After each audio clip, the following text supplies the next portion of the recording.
واعلموا أن فيكم رسول الله لو يطيعكم في كثير من الأمر لعنتم ولكن الله حبب إليكم الإيمان وقال النبي صلى الله عليه وسلم الإيمان 79 شعبة فأفضلها قول لا إله إلا الله أو كما قال النبي صلى الله عليه وسلم اللهم صل على محمد النبي الأمي وعلى آله وسلم تسليما گری ہر دم بگوید اللہ نگوید ٹن ٹنا ٹن ٹن ٹوٹو بظاہر سمع آید کے ٹوٹو کہ در معنا بگوید اللہ لا الہ الا اللہ لا الہ الا اللہ لا الہ الا اللہ لا الہ الا اللہ محمد رسول اللہ ذکر حقا مدگ جائی روح را مرحمہ مد ای دل مجروح را الحمدللہ পশ্চিম মহেশপুর বাইতুল হাকিম জামে মসজিদ ও যুব সমাজের উদ্যোগে 9তম বার্ষিক ওয়াজ দোয়ার মাহফিল। আজকের মাহফিলের প্রধান অতিথি, বিশেষ অতিথি এবং আজকে বিশেষ করে যারা এই মাহফিলকে এত সুন্দর আয়োজন করেছেন, এই মাহফিলের মধ্যমণি যারা আছেন সবাইকে জানাই আমার অন্তর থেকে আন্তরিক মোবারকবাদ। আল্লাহ রাব্বুল আলামিনের দরবারে লাখ শুকরিয়া, যে মহান রব্বুল আলামিন আজকে আমাদেরকে এত সুন্দর একটা আয়োজন করার তৌফিক দান করেছেন। শুকরিয়া আরো জানাই যে মহান আল্লাহ সুবহানাহু ওয়া তাআলা দয়া করে মায়া করে সুস্থ শরীরে আমাদেরকে আজকে মাহফিলে অংশগ্রহণ করার তৌফিক দান করেছেন। তো আমরা মাহফিলে আসছি, এই মাহফিল থেকে আমাদের কিছু শিক্ষা নিতে হবে। তাহলে এই মাহফিল আমার জন্য কাম্যমান। আর যদি এই মাহফিলে আসছি বলার বক্তার কণ্ঠ শুনে মাশাআল্লাহ কণ্ঠ তো বড় চমৎকার, কিন্তু যদি বলি বক্তা সাহেব কি বয়ান করছে, তখন আর জবান থেকে কথা বের হয় না, আরে যা করছে খুব সুন্দর। এজন্য বক্তার কণ্ঠ নয়, বক্তা কি বলে তা শুনতে হবে, ওটার উপর আমল করতে হবে। বর্তমান যুগে তো মানুষ সকালবেলা থাকে ইমানদার, বিকালে হয়ে যায় বেঈমান। তো বড় মজার বিষয় হলো আমাদের জলিলুল কদর পয়গম্বর আল্লাহ পাকের আশিক হযরত মুহাম্মদুর রাসূলুল্লাহ সাল্লাল্লাহু আলাইহি ওয়াসাল্লামের আগের ধারার যে নবী ছিলেন, তারই একজন নবী ছিলেন হযরত মূসা আলাইহিস সালাতু ওয়াসসালাম। সৈয়দনা হযরত মুসা আলাইহিস সালাতু ওয়াস সালাম মালিককে প্রশ্ন করলেন, মালিক, এমন একটা লোককে আমার দেখতে মনে চায় যার প্রতি আপনি নারাজ হইয়া জাহান্নামকে ওয়াজিব করে দিয়েছেন। আল্লাহ বলে, মুসা, কেন? আমি তো আমার বান্দার গোপন কথাকে প্রকাশ করব না। বলে, আল্লাহ, আমার মনে চায়। যেহেতু তোমার মনে চায়, তাহলে আমি দেখাইতে পারি। অনেক পয়গম্বর মুসা আলাইহিস সালাতু ওয়াস সালাম অনেক কাকুতি মিনতি করার পর আল্লাহ পাক বলে, মুসা, হবে না। পয়গম্বর মুসা বলেন, ও আল্লাহ, আমি তোমার খলিল, আমি তোমার বন্ধু, আমি একটা আবদার করছি, আপনি যদি তাকে আমাকে দেখান, আমি তাকে কিছু বলবো না। আমি শুধু প্রাণ ভরে অন্তর ভরে তাকে আমি একটিবার দেখতে চাই। কোন মানুষটাকে আপনি অপছন্দ করিয়া তার নামটা জাহান্নামের খাতায় লিপিবদ্ধ করে রেখে দিয়েছেন। আল্লাহ পাক রব্বুল আলামিন বললেন, ও পয়গম্বর, ঠিক আছে, আমি তোমাকে আমার অসন্তুষ্টিকর বান্দাটাকে দেখাবো। আগামীকালকে তুমি অমুক জায়গায় আসবা, আসার পর তুমি চুপ করে দাঁড়িয়ে থাকবা। আল্লাহর বান্দা তোমার সামনে আসবে, তুমি বান্দাকে দেখবা। শর্ত হলো, বান্দার সাথে কোনো কথা বলতে পারবা না। আমার বান্দা আসবে, তুমি তাকে ভালো করে দেখবে, তার সাথে কোনো কথা বলা যাবে না।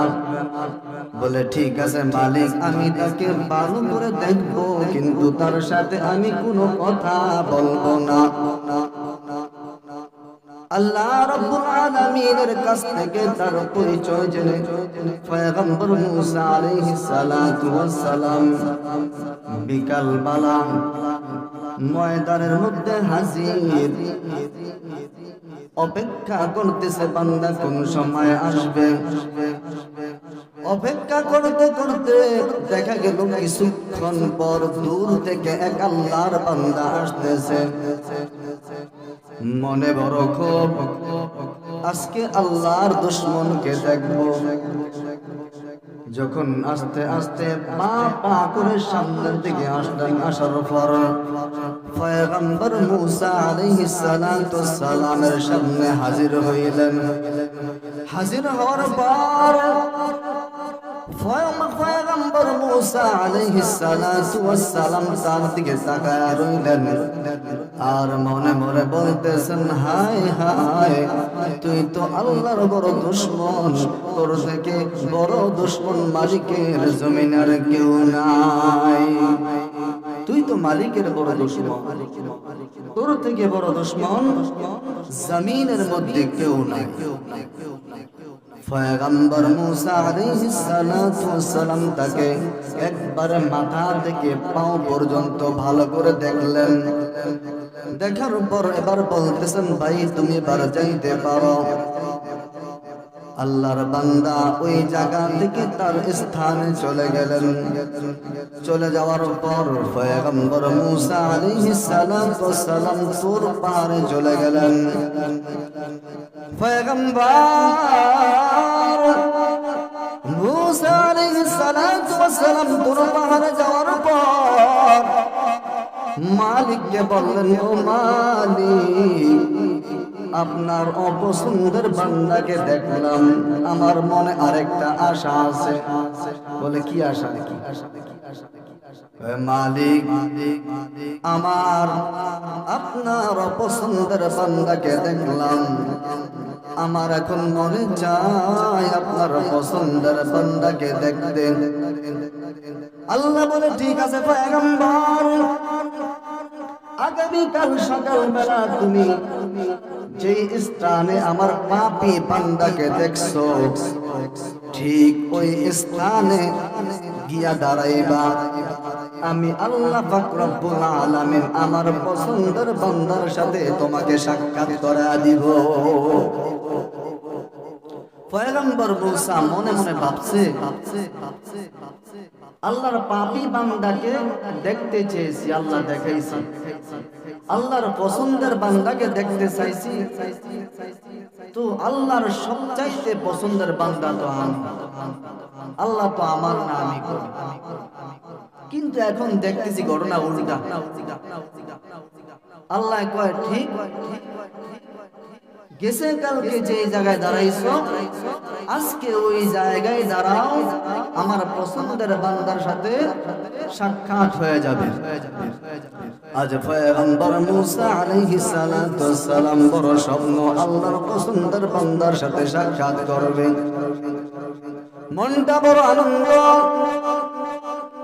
পয়গম্বর মুসা আলাইহিস সালাতু ওয়াস সালাম সকাল হয়ে যাওয়ার পর আল্লাহ রাব্বুল আলামিন যে স্থান দিয়েছেন ওই স্থানের মধ্যে দাঁড়ায় গেলেন।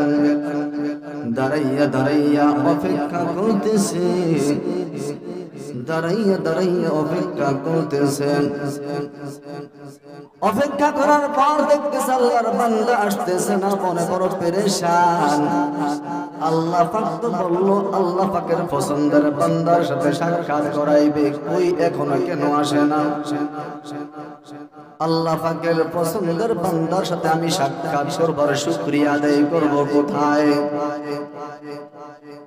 অপেক্ষা করতে করতে হঠাৎ করে তাকা দেখে আল্লাহর বান্দা আসতেছে। আল্লাহর বান্দা দূর থেকে দেখা যায় আস্তে আস্তে আসতেছে। পয়গম্বর মুসা মনে মনে ভাবতেছে, হায় হায়, আজকে আমার মনে বড় আনন্দ, আমি আল্লাহ পাকের বড় আশিকের সাথে সাক্ষাৎ করব।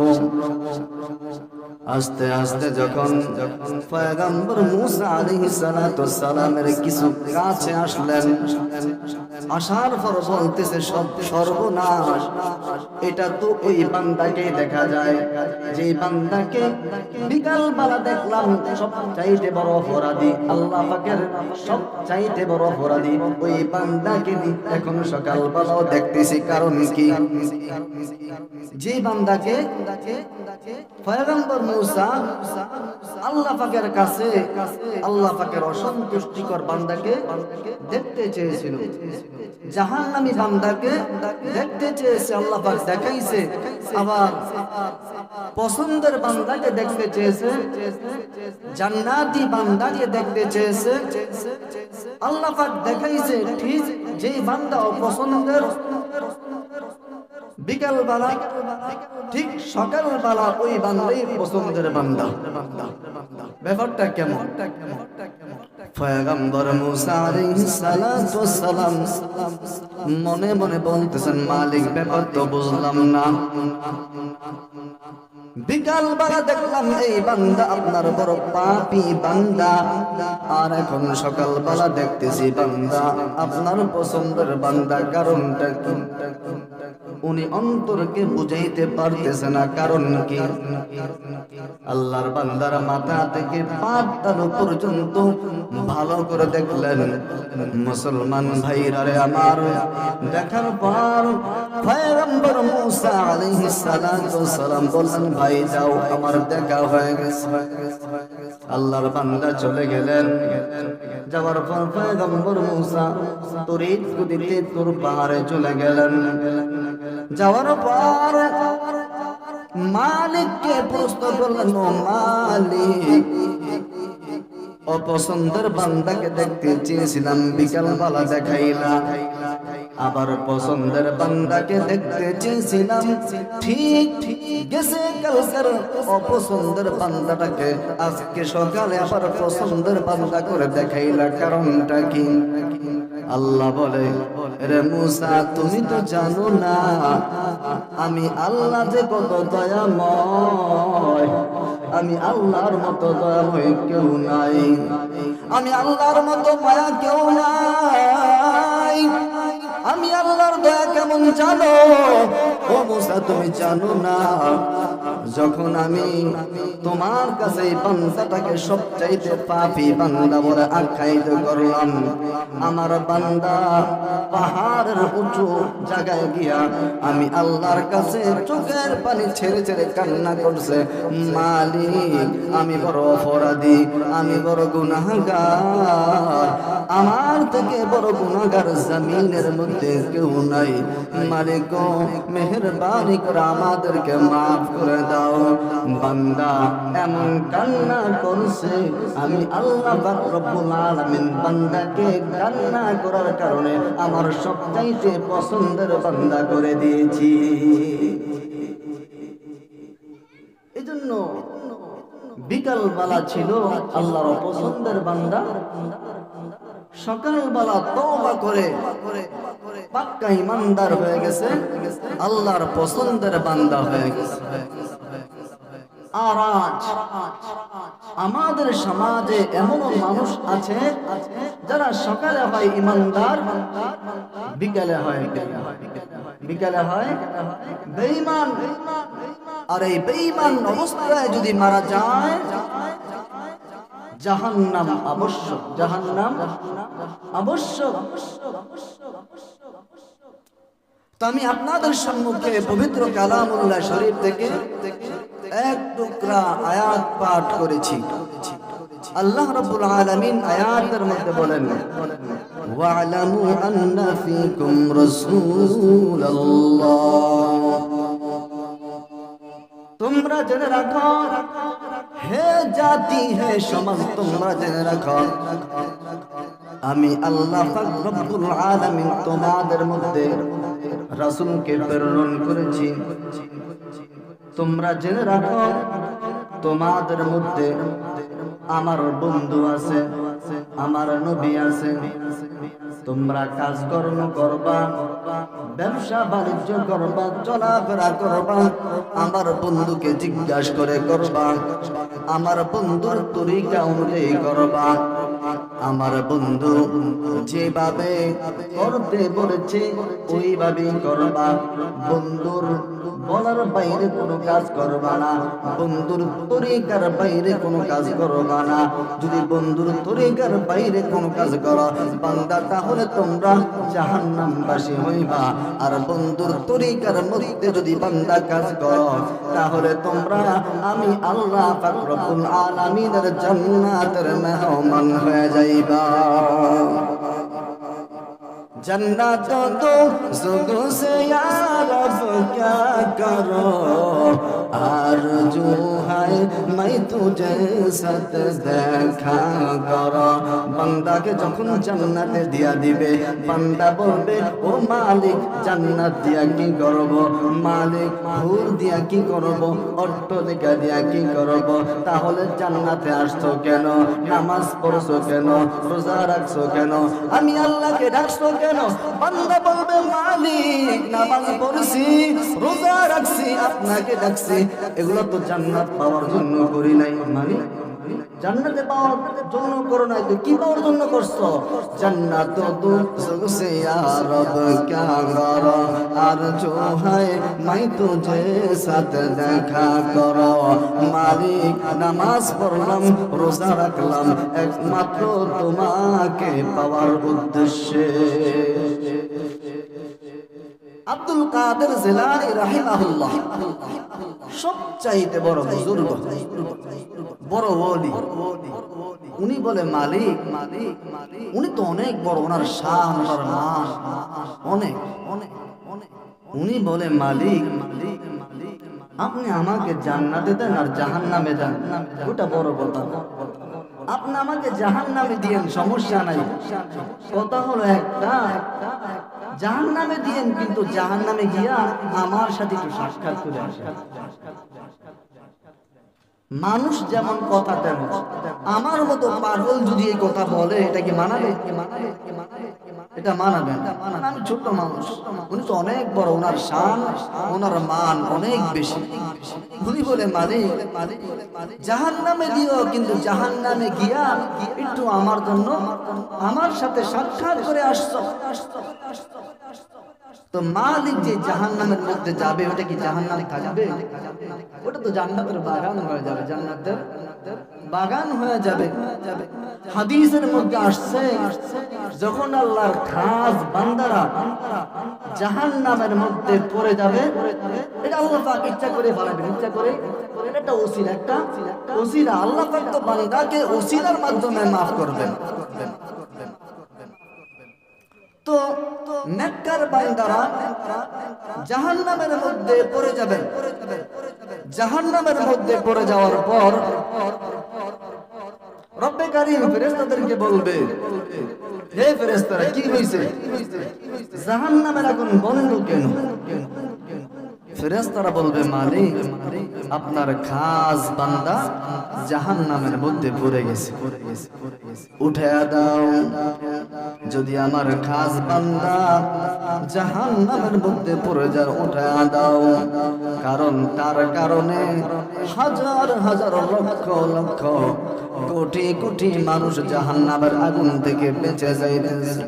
হাদিসের মধ্যে আসছে, আল্লাহর বান্দাকে যখন টান দিয়া জাহান্নাম থেকে উঠাতে যাবে, আল্লাহর বান্দার শরীর স্পর্শ করে হাজার হাজার লক্ষ লক্ষ মানুষ আল্লাহ পাক রব্বুল আলামিন তার ওসিলায় জান্নাতের মালিক বানায়া দিবে।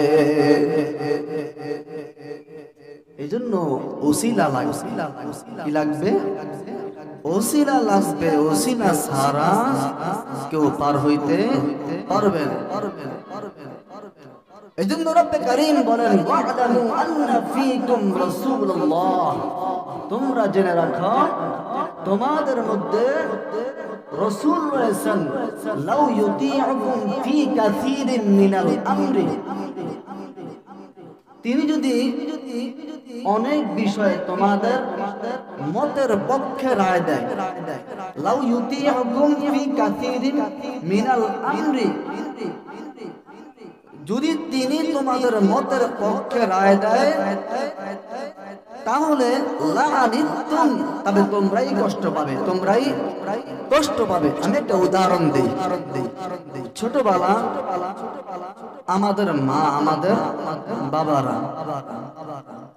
ধরেন রাস্তার মধ্যে কোনো সমস্যা, কুকুর আছে কিংবা সাপ আছে, মা বাবা বলতো, বাবা এই রাস্তা দিয়ে যায়, এখানে সাপ আছে, ওই রাস্তায় কুকুর আছে, কামড় দিলে সমস্যা হবে। এখন আমি যদি মার কথা অমান্য করে যে মা আমি আপনার কথা মানবো না, আমি এই রাস্তায় যাব, তাহলে যদি কুকুর কামড় দেয় ক্ষতিগ্রস্ত হবনি, বিপদের সম্মুখীন হবনি। ঠিক আল্লাহ রাসূল, আল্লাহ পাক রব্বুল আলামিন বলেন, রাসূলের কথা অনুযায়ী চলো। রাসূল যদি তোমাদের মতের পক্ষে কথা বলে, তোমাদের মত তোমরা নামাজ পড়বা না, তোমাদের মত তোমরা বিড়ি খাইবা, তোমাদের মত তোমরা গাঞ্জা খাইবা, তোমাদের মত তোমরা মদ পান করবা, নামাজ পড়বা না, রাসূল যদি তোমাদের পক্ষে কথা বলে, তাহলে তোমরা জাহান্নামে যাইবা, ক্ষতিগ্রস্ত হইবা। এই জন্য রাসূল তোমাদের মতের পক্ষে কথা বলবে না, তোমাদের মতের বিরুদ্ধেই কথা বলবে। তোমাদের এটা মানতে হবে, মানতে হবে। মানলে তোমরা কামিয়াব, মানলে তোমরা কামিয়াব। আর যদি না মানো, তাহলে তোমরা নাকামিয়াব। এই জন্য আল্লাহ পাক রব্বুল আলামিন বিশ্বের মানুষকে নসিহত করতেছেন, হে মানুষ সকল, লাউ ইউতিউকুম ফী কাসীরিন মিনাল আমরি লাআনিতুম, যদি পয়গম্বর অনেক বিষয়ে তোমাদের মতের পক্ষে রায় দেয়, কথা বলে, তাহলে তোমরা ক্ষতিগ্রস্ত হইবে, ধ্বংস হইবে। ওয়ালাকিন্নাল্লাহা হাব্বাবা ইলাইকুমুল ঈমান, আল্লাহ পাক রব্বুল আলামিন সাহাবায়ে কেরামদেরকে সার্টিফিকেট লাগায় দিলেন। সাহাবায়ে কেরামদেরকে সার্টিফিকেট দিয়ে দিলেন। কিসের সার্টিফিকেট? এক তো জান্নাতের সার্টিফিকেট, আর এক তো সার্টিফিকেট এই আয়াতের মধ্যে ওয়ালাকিন্নাল্লাহা হাব্বাবা ইলাইকুমুল ঈমান। আল্লাহ পাক রব্বুল আলামিন সাহাবায়ে কেরামের অন্তরে ঈমানের ভালোবাসা সৃষ্টি করে দিয়েছেন। সাহাবায়ে কেরামের অন্তরে ঈমানের মহব্বত সৃষ্টি করে দিয়েছেন। বলে কেমন ঈমান? গর্দান চলে যেত মাগার ঈমান চলে যেত না। গর্দান চলে যেত, ঈমান চলে যেত না। নামাজে দাঁড়াইতেন, দাঁড়ানোর পর দুশমন তীর নিক্ষেপ করতেন, তীর বুকের ভিতরে ঢুকে যেত, পায়ের মধ্যে ঢুকে যেত, কিন্তু নামাজ ছাড়তেন না। নামাজ ছাড়তেন না। আল্লাহ পাক ওইটাই বলছেন ওয়ালাকিন্নাল্লাহা হাব্বাবা ইলাইকুমুল ঈমান। আল্লাহ তো তোমাদের অন্তরে ঈমানের মহব্বত সৃষ্টি করে দিয়েছে। ওয়াকাররাহা ইলাইকুমুল কুফরা ওয়াল ফুসুক ওয়াল ইসয়ান। পক্ষান্তরে যারা কাফের, আল্লাহ পাক রব্বুল আলামিন তাদের অন্তর থেকে ঈমানের ভালোবাসা দূর করে দিয়েছেন। আর সাহাবায়ে কেরামের অন্তর থেকে যে কুফরি আছে, যে নেফাকি আছে, যে ময়লা আবর্জনার টুকরা আছে, রব্বে কারীম সাহাবায়ে কেরামদেরকে সব থেকে পবিত্র করে পরিপূর্ণ জান্নাতের মালিক বানায়া দিয়েছেন। আমরা জানি 10 জন সাহাবী জান্নাতের সার্টিফিকেট পেয়েছেন।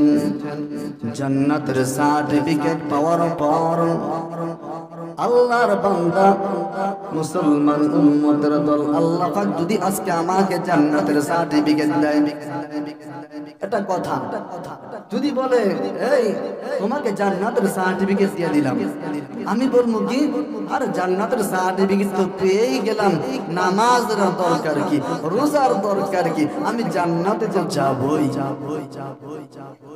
কিন্তু জান্নাতের সার্টিফিকেট পাওয়ার পর ওমরের হালত কি হলো, আবু বকরের হালত কি হলো? জান্নাতের সার্টিফিকেট পাওয়ার পর পয়গম্বর বলতেছেন, দেখি আমার আবু বকর না জানি আল্লাহকে ভুলে গেল, ওমর না জানি আল্লাহকে ভুলে গেল, একটু তাদের বাড়িতে গিয়া খোঁজ খবর নেই। রাতের গভীরে, রাতের 3টা বাজে পয়গম্বর আবু বকরের বাড়িতে চলে গেলেন। আবু বকরের বাড়িতে যাওয়ার পর শুনতেছেন আবু বকরের বাড়িতে কোনো হায়ালাত নাই। পয়গম্বর বলেন, হায় আফসোস, জান্নাতের সার্টিফিকেট পাওয়ার পর মালিককে ভুলে গেছে। যখন দরজার সাথে পয়গম্বর কানটা লাগাইলেন, তখন শুনতেছেন ভিতর থেকে গুনগুন করে কান্নার আওয়াজ। পয়গম্বর কিছু বললেন না, মনে মনে ভাবলেন আবু বকরের ঘরে কি জানি সমস্যা হয়েছে, এই জন্য আবু বকর কান্না করতেছে। এক এক করে পয়গম্বর যখন ওমরের বাড়িতে চলে গেলেন, আবু বকরের বাড়ির দরজার সাথে কান লাগাইয়া কান্নার আওয়াজ শুনতে পাইলেন। কিন্তু ওমরের বাড়ির দরজায় এখনো পৌঁছে নাই, পথের মাঝখানে এখনো 1-2 মিনিট সময় লাগবে। এমন সময় পয়গম্বর একটা আয়াতের আওয়াজ শুনতেছেন কান্নাময় কণ্ঠে, ওয়ামতাজুল ইয়াওমা আইয়ুহাল মুজরিমুন।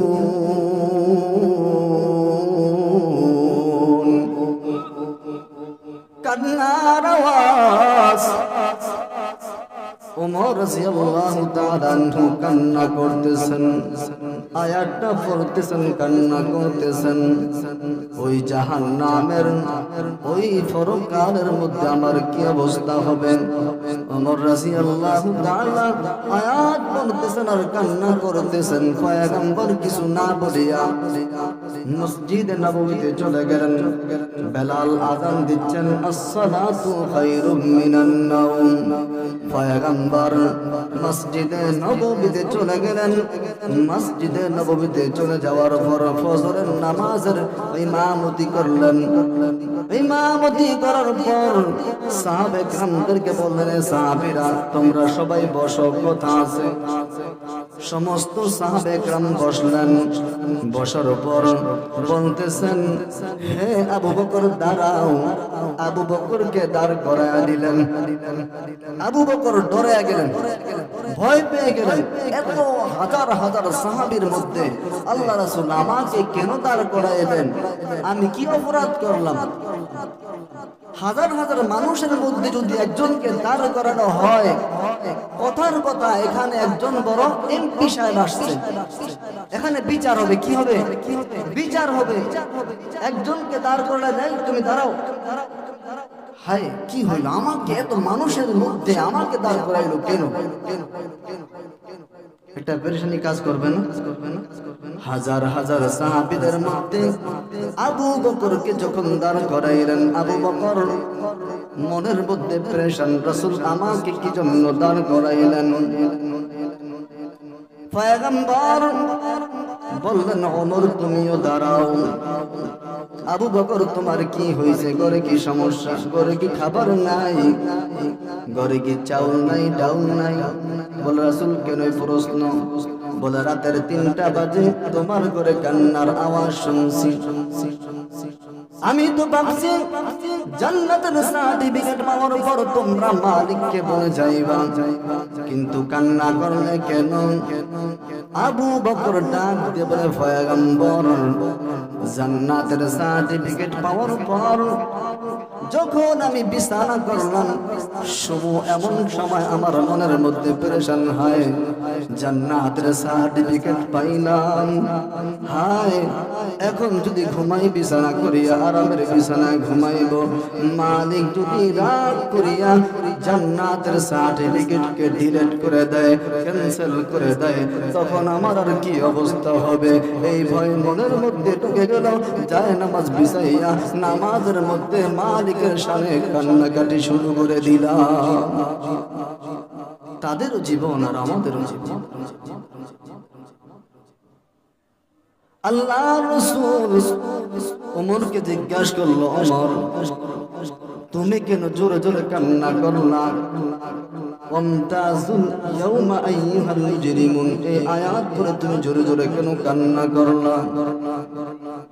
ওমর রাদিয়াল্লাহু তাআলা আনহু বলেন, ও আল্লাহর রাসূল, আবু বকর তো বিছানা করিয়া বিছানার উপরে দাঁড়াইয়া আল্লাহকে ডাকছে, আল্লাহর সামনে কান্না করছে। আমি ওমর এশারের নামাজটা পড়ার পর আমার অন্তরে ভয় ঢুকে গেল। মালিক আমাকে জান্নাতের সার্টিফিকেট খুশি হইয়া দিয়েছে। এশারের নামাজ পড়লাম, আংশিক খাবার খাইলাম। খানা খাওয়ার পর আমার কন্যা আমাকে জিজ্ঞাসা করলো, বাবা বিছানা করি? আমি বললাম, মা বিছানা তো করবা, কার জন্য ঘুমাইব বলো? আমার মালিক তো আমাকে ডাকতেছে। এমন কোন বান্দা আছো আমি মালিককে ডাকবা? আমি তো দেখতেছি মালিক আমাকে ডাকতেছে। আবু বকর তো বিছানা করেছে, আমি বিছানাও করি নাই। বিছানা না করিয়া আমি মাটির মধ্যে যায় নামাজ বিছাইয়া মালিকের হাসরের ময়দানে মালিকের সামনে দাঁড়াইতে হবে। এই ভয়ে এই আয়াতটা পড়ছি আর কান্না করছি। ওয়ামতাজুল ইয়াউমা আইয়ুহাল মুজরিমুন, এই আয়াতটা পড়ছি আর আরো জোরে জোরে কান্না করছে। ও মুসলমান, তারা জান্নাতের সার্টিফিকেট পাওয়ার পরও তাদের কান্না শেষ হয় না। আর আজকে আমাকে কেউ তো বলেও না এর তুই তো জান্নাতি, এমন কোথাও কেউ কয় না। আল্লাহ তো দূরের কথা, সাহাবী তো দূরের কথা, নবী তো দূরের কথা, আমার আশপাশের মানুষও তো এই কথা বলতে পারবে না আমি জান্নাতি, বলতে পারবো নি। কিন্তু এরপরও আমার মধ্যে নামাজ নাই, আমার মধ্যে আল্লাহর ভয় নাই, আমার মধ্যে শুধু আছে ধান্দাবাজি। আমি কি জবাব দিব? এই জন্য মাটি প্রতিদিন ডাকে, হে গোলাম আমার ঘরে আসো, ঈমান নিয়ে আইসো, ঈমান নিয়ে আইসো। ঈমান ছাড়া যদি আমার ঘরে আসো তাহলে দেখবা আমি তোমার সাথে কেমন ব্যবহার। রাসূল আরবি হাদিসের মধ্যে বলেন, আল ঈমানু বিদ'উন ওয়া সাবউনা শু'বা, ঈমানের 70-এর অধিক শাখা রয়েছে। কত শাখা? 70-এর অধিক শাখা রয়েছে। আল ঈমানু বিদ'উন ওয়া সাবউনা শু'বা, ঈমানের 70-এর অধিক শাখা রয়েছে।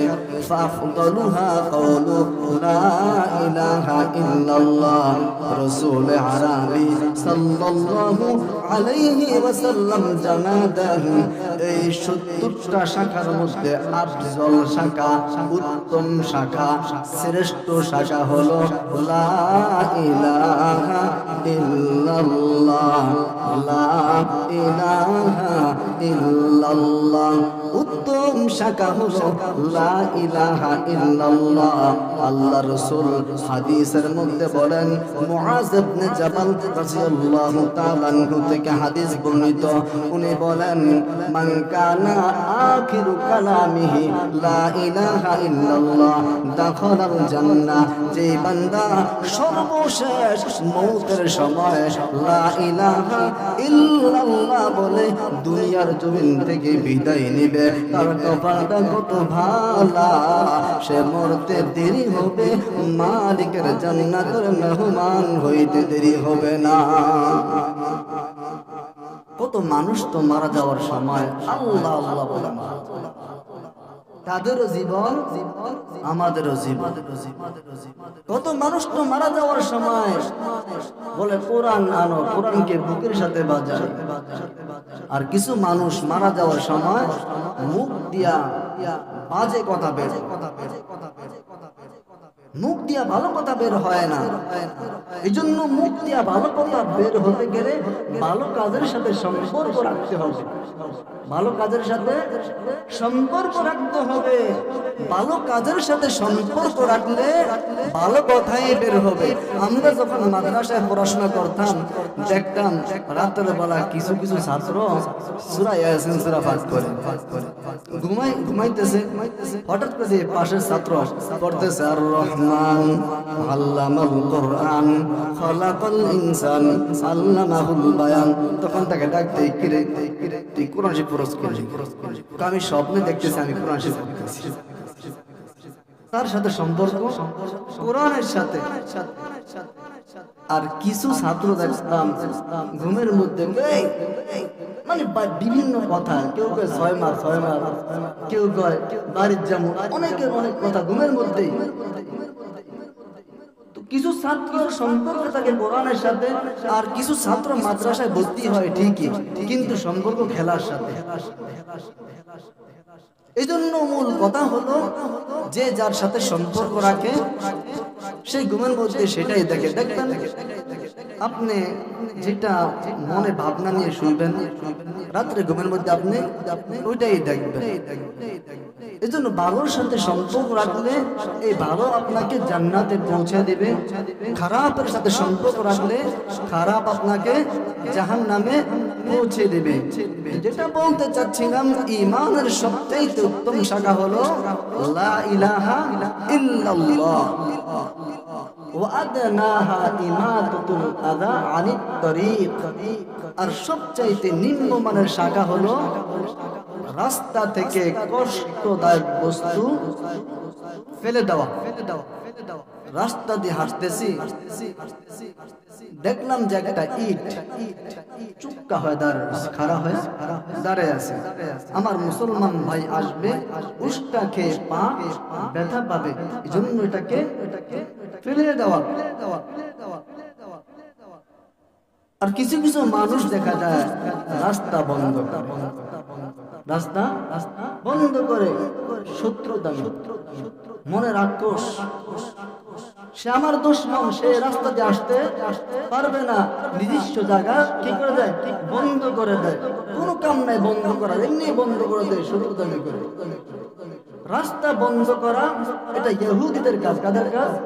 ইহুদিদের কাজ। আর রাস্তা থেকে কষ্টদায়ক বস্তু ফেলিয়ে দেওয়া এটা সাহাবাওয়ালা কাজ। কি ওয়ালা কাজ? সাহাবাওয়ালা কাজ। এই জন্য সাহাবাওয়ালা কাজকে আমাদের অংশগ্রহণ করতে হবে, সাহাবাওয়ালা কাজকে আমাদেরকে গ্রহণ করতে হবে, সাহাবাবিহীন কাজকে আমাদের বর্জন করতে হবে। ওয়াল হায়াউ শুবাতুম মিনাল ঈমান, লজ্জাও ঈমানের অঙ্গ। লজ্জা কিসের অঙ্গ? ঈমানের অঙ্গ। আজকে লজ্জা না থাকার কারণে মুসলমান ভাইকে গালি দেয়। আর গালিও কি বাংলা গালি, গালিও কি বাংলা গালি, এটা মুখ দিয়া বলাও যায় না এমন গালি। আজকে লজ্জা না থাকার কারণে সন্তান মাকে দাম দেয় না। আজকে লজ্জা না থাকার কারণে মুসলমান দাড়ি রাখিয়া টিভির সামনে দাঁড়াইয়া টিভি চায়। এজন্য রাসূল বলে লজ্জা ঈমানের অংশ। আজকে মুসলমানের লজ্জা না থাকার কারণে এক মুসলমান আরেক মুসলমানকে জবাই কইরা মানুষের গোশত খায়। আছে না এরকম ঘটনা? তো অবশ্যই কিছুদিন আগে ঘটছিল। এক বন্ধু আরেক বন্ধুকে জবাই কইরা। মানুষ কত বড় নিমুখ হারাম হইতে পারে, মানুষ কত বড় নিমুখ হারাম হইতে পারে। মুসলমানকে জবাই কইরা গোশত খায়। রে মুসলমান, এর থেকে বদনসিব আর কি আছে? এর থেকে বদনসিব আর কি আছে রে মুসলমান?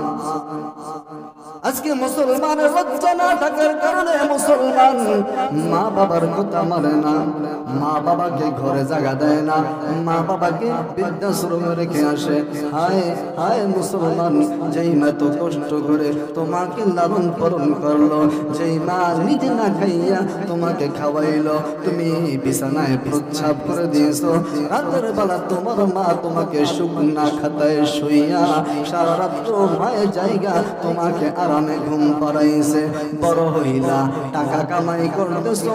অনেক মানুষ আমাদের কাছে বলে, হুজুর আমার সন্তান কথা শুনে না, তার পিছনে কত মেহনত করলাম, কত টাকা খরচ করলাম, এখন সে হাজার হাজার টাকা কামাই করে আমাদের কোনো খোঁজ খবর রাখে না, একটা ফোনও দেয় না।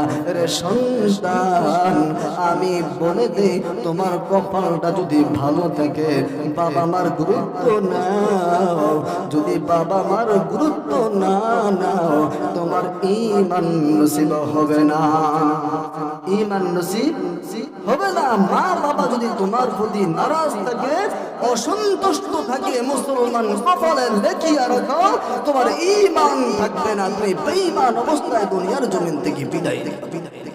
আপনারা ঘটনা জানেন না? সাহাবী কি ছিলেন? সাহাবী হযরত আলকামা রাদিয়াল্লাহু তাআলা। কত বড় সাহাবী, যার প্রতি আল্লাহ রাজি ছিল। মারা যাবেন কিন্তু জবান দিয়া কালিমা বের হয়, জবান দিয়া কালিমা বের হয় না। লম্বা ঘটনা, লম্বা ঘটনা। আমি একটু বাড়ি দিয়ে যাই, সময় নেই, আসরের সময় হয়ে গেছে। লম্বা ঘটনা। সাহাবে کرام কালিমার তালকিন করে, কিন্তু জবান থেকে কালিমা বের হয় না। এক পর্যায়ে তার মাকে ডাকা হলো। তার মা বলতেছে, এই সন্তান তো তাহাজ্জুদ গুজার, অনেক বড় বুজুর্গ, কিন্তু কি লাভ? আমি মার কথা শোনে না, বউ যা কয় বিবি সাহেব যার পায় তাই মানে আমাকে দাম দেয়, আমাকে দাম দেয় না। তুমি তোমার সন্তানকে মাফ করো, মাফ করবে না, যাই হোক এক পর্যায়ে লম্বা করো না। আল্লাহ রাসূল বলে ঠিক আছে, তুমি যেহেতু মাফ করবে না, তাহলে তোমার সন্তানকে আমরা রাখবো না, আমরা দুনিয়াতে আগুন দিয়ে জ্বালিয়ে দিব। এই কথা শোনার পর মা অন্তর নরম হয়েছে, বলে পয়গম্বর আমি আমার সন্তানকে মাফ করে দিয়েছি, আমি মা হয়ে এটা মানতে পারবো না যে সন্তান আমার সামনে আগুনে জ্বলবে, আমি সন্তানকে মাফ করে দিছি। এই কথা বলার সাথে সাথে আলকামা বললেন লা ইলাহা ইল্লাল্লাহু মুহাম্মাদুর রাসূলুল্লাহ। দেখছেন।